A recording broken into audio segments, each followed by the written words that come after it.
Fala galera do PetEtube, eu sou Marcos Bressan e essa é mais uma videoaula do Projeto Vai. Eu vou dar continuidade ao assunto que começamos na última aula, Introdução à Programação em Assembly. Bom, nessa videoaula eu vou querer pedir permissão um pouco para a gente dar mais dicas de programação do que a introdução em si. Até porque se a gente fosse dar videoaulas teóricas realmente sobre o assunto do PIC 16F628A, não seria de grande valia, até porque existem várias videoaulas na internet que vocês podem acompanhar e aprender melhor sobre esse PIC.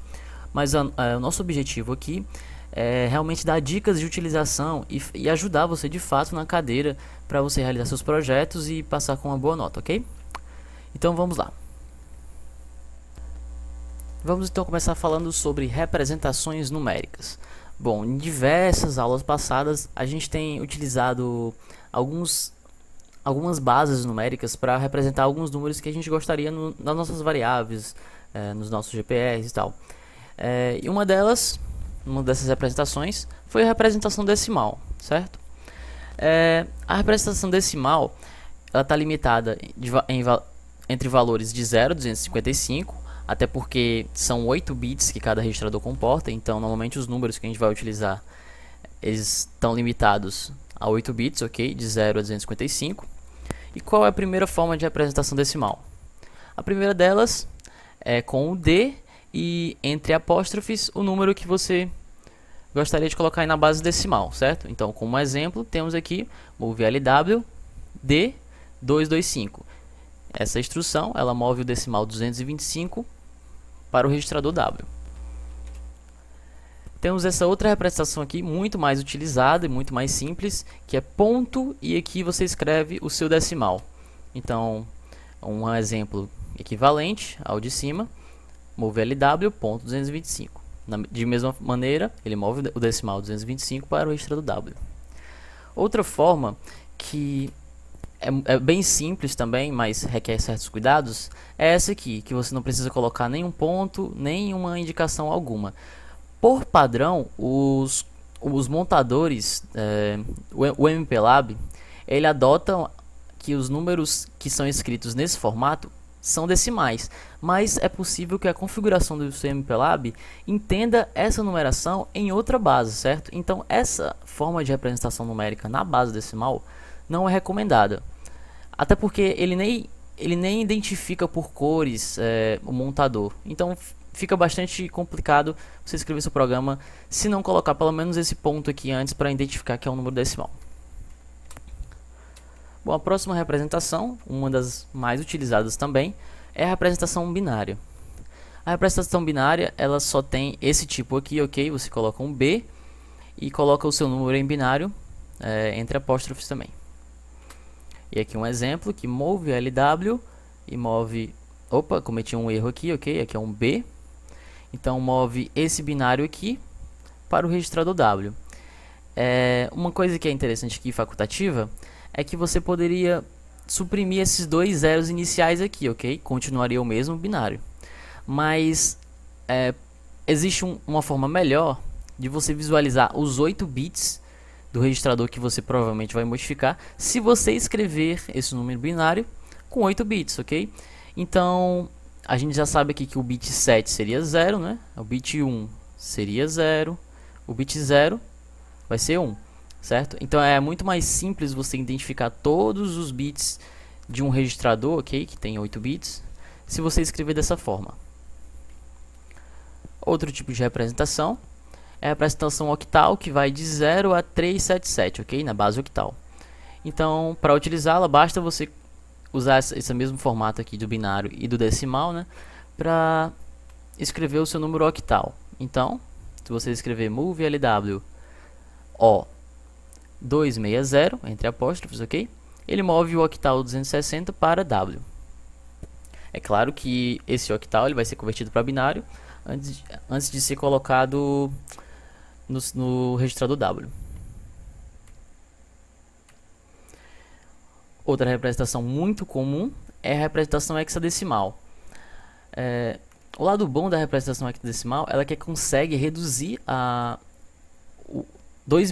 quatro binários em um só hexadecimal, certo? Então aquele número lá que a gente tinha antes era 1111 no slide anterior, ele pode ser reduzido todo para f, certo? Então a cada 4 binários a gente tem um hexadecimal e isso torna a representação muito mais compacta. Então, para representar um número em decimal, na base hexadecimal, aliás, a gente pode colocar desse formato aqui, com um H e o número separado entre apóstrofes. Com um exemplo, aqui move LW, ele move o hexadecimal 1H para o registrador W. Outra representação para números hexadecimais, que é mais utilizada, certo? É essa escrevendo 0x e o seu número aqui, dessa vez sem apóstrofes, ok? E o seu número em hexadecimal. Como exemplo, equivalente ao de cima, a gente tem move LW 0x1A. Bom, e a representação agora ASCII. Primeira coisa, o que é ASCII?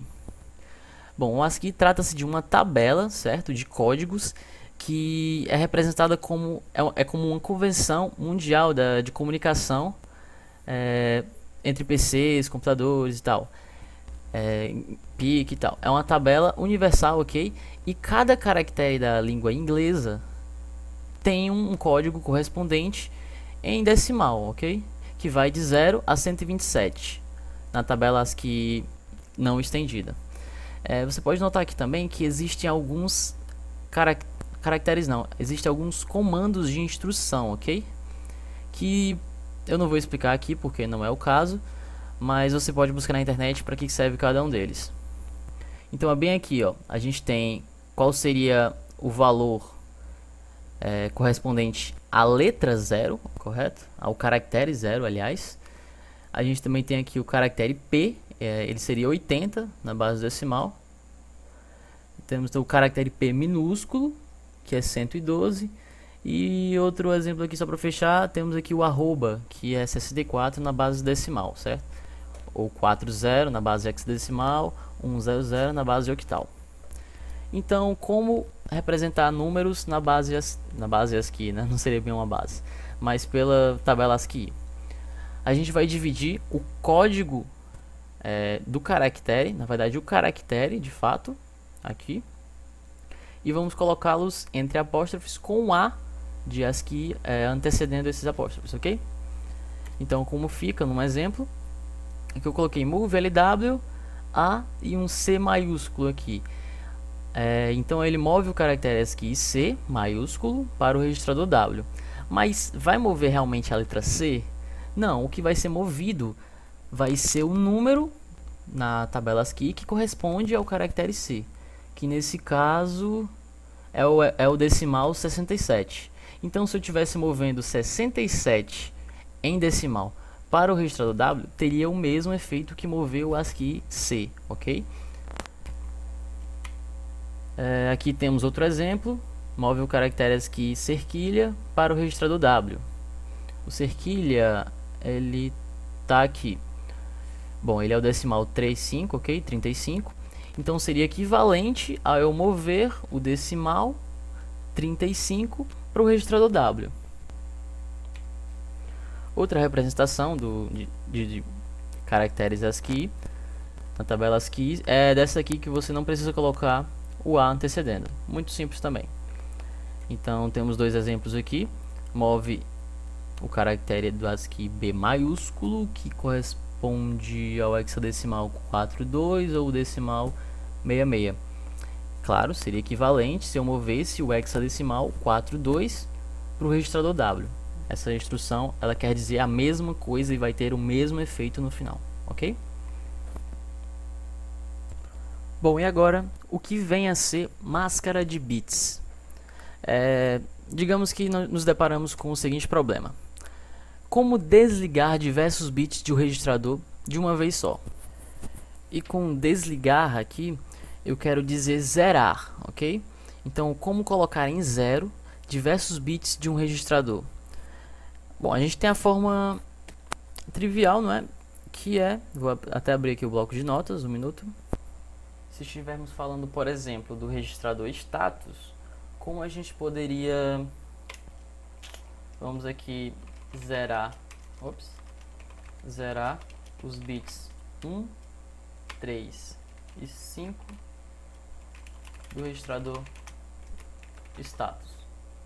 Como a gente poderia fazer isso? A maneira trivial seria fazer um clear, ok? Em cada um dos registradores manualmente. Então, status 5. Por que eu simplesmente não movo esse valor aqui? Vou só escrever aqui, paciência.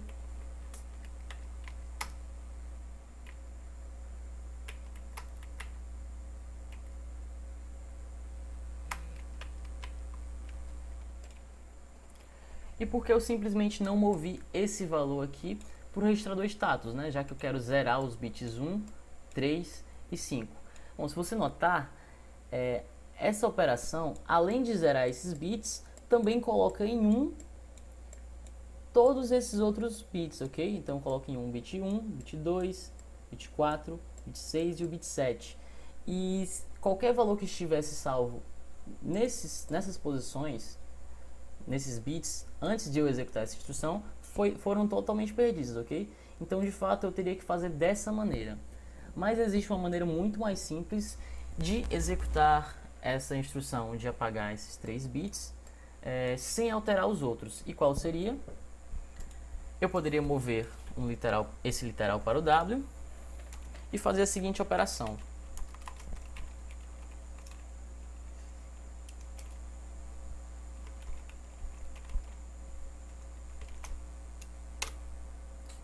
Então, vamos ver o que está acontecendo aqui. Eu estou fazendo uma operação AND com o valor que já estava salvo em status, ok?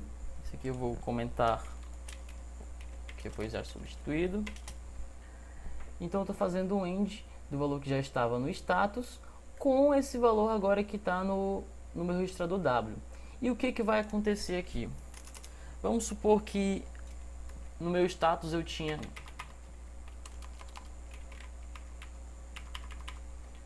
esses números aqui, ok? E depois disso, eu fiz uma operação AND. O que vai resultar essa operação AND? Eu vou vendo aqui bit a bit, certo? E eu vou fazendo um AND em cada posição de bit. Então, se eu fizer 1 e 1, o resultado vai dar 1. 1 e 1, resultado 1. 1 e 0, 0. 1 e 1, 0, 1, 0, 1. Então, se você perceber aqui, o que a operação AND fez com esses 8 bits? Ele zerou somente aqueles que já estavam zerados aqui, correto? Então, é isso que a gente chama de máscara. A gente mascarou os outros bits, esses daqui que estão em 1. A gente não modificou o valor deles, só que a gente só zerou esses valores aqui que estão na posição 1, 3 e 5. Então, isso é o que a gente chama de máscara de bits, ok? Nesse caso, a gente usou uma máscara para poder zerar bits. Então, a resolução do nosso problema seria usar uma AND com 0, ok? Até porque se você tem qualquer valor binário fazendo uma AND com 0, o resultado vai ser 0. Até porque 0 e 0 é 0 e 1 e 0 também é 0, ok? Isso é o básico de eletrônica digital. Eu espero que você tenha feito já eletrônica digital antes de começar a aprender microprocessadores. E agora resolvendo um problema muito parecido, que seria o inverso desse, ok? Como eu poderia ligar diversos bits de um registrador sem ter que fazer a operação manual de bit, set file, etc. Então, como você deve imaginar, aqui eu vou deixar salvo para depois, então seria a operação em desligar bits. E aqui embaixo eu vou fazer a mesma coisa, só que ligando bits, ok? Então eu vou mover o seguinte literal.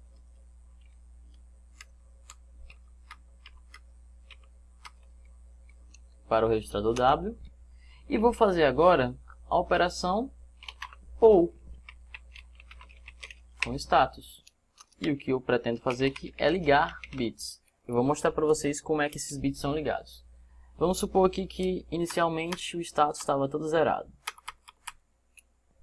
E eu fiz a operação OU com esses bits. O que vai acontecer aqui? O que diz a operação OU? Se qualquer uma das duas entradas for 1, a saída é 1. Então a saída dessa operação aqui vai ser esse resultado aqui. O que está acontecendo aqui?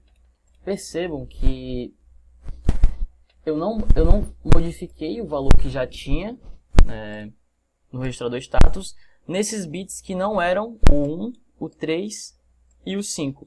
Eles permaneceram os mesmos. Isso aqui. Se eu tivesse colocado um 1 aqui, ele teria permanecido aqui embaixo. Assim como se eu tivesse colocado um 1 aqui, ele também permaneceria aqui embaixo. Então o que eu fiz foi mascarar esses bits aqui que eu não queria modificar e modifiquei somente os bits 1, 3 e 5, colocando os 3 em 1, correto? Então, muito simples também, certo? Então, o segredo aqui é fazer AND com 0 para desligar e OU com 1 para poder ligar os bits.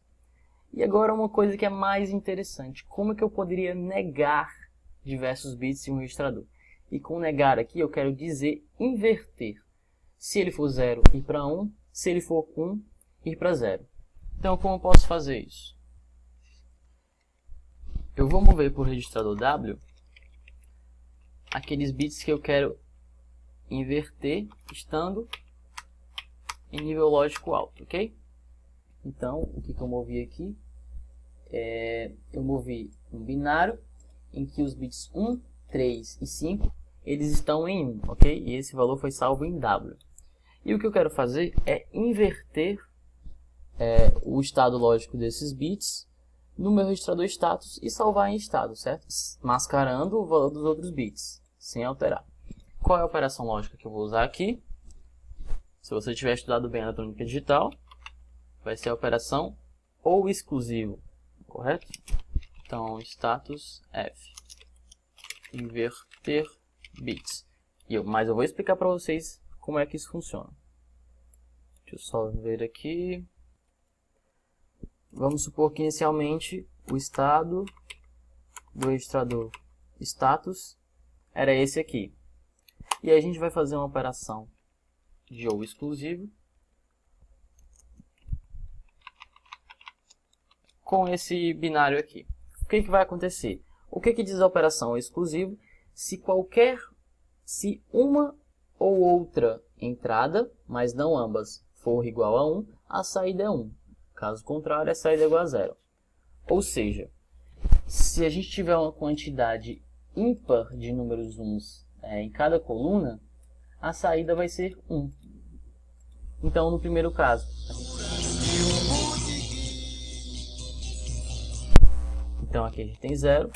Aqui a gente tem uma quantidade par também de 1s, também é 0. Aqui vai ser 1, 1, 0, perdão, 0 e 1. E o que aconteceu aqui? Notem que a diferença desse binário, que representava o status inicialmente, para esse binário, é justamente a inversão dos bits 1. Esse aqui, ele era 1, foi para 0. Esse aqui era 0, foi para 1. E esse aqui era 1 e foi para 0. Notem que todos os outros bits, que seriam esses dois aqui, esses dois bits, esse bit aqui e esse, todos esses aqui permaneceram como estavam antes, eles foram mascarados. Então justamente é assim que funciona a função lógica da operação XOR, ok? Ela seria como uma ativação de uma porta negadora. Você vai colocar em 1 todos aqueles bits que você quer que sejam invertidos. Vamos fazer só mais um teste aqui para ver se deu certo. Se a gente tentar com esse valor todo em 1, o que vai acontecer aqui? A resposta vai ser essa. em que somente os bits 1, 3 e 5 eles foram invertidos. Todos os outros permaneceram como estavam antes. Então, qual é o segredo aqui? Fazer uma operação de XOR com 1. Bom, pessoal, a videoaula era só isso. Eu vou voltar com mais dicas em breve, ok? Sobre programação e de utilização do Assembly. Então, acompanhem sempre o canal. Fiquem de olho. Obrigado pela visualização e bons estudos.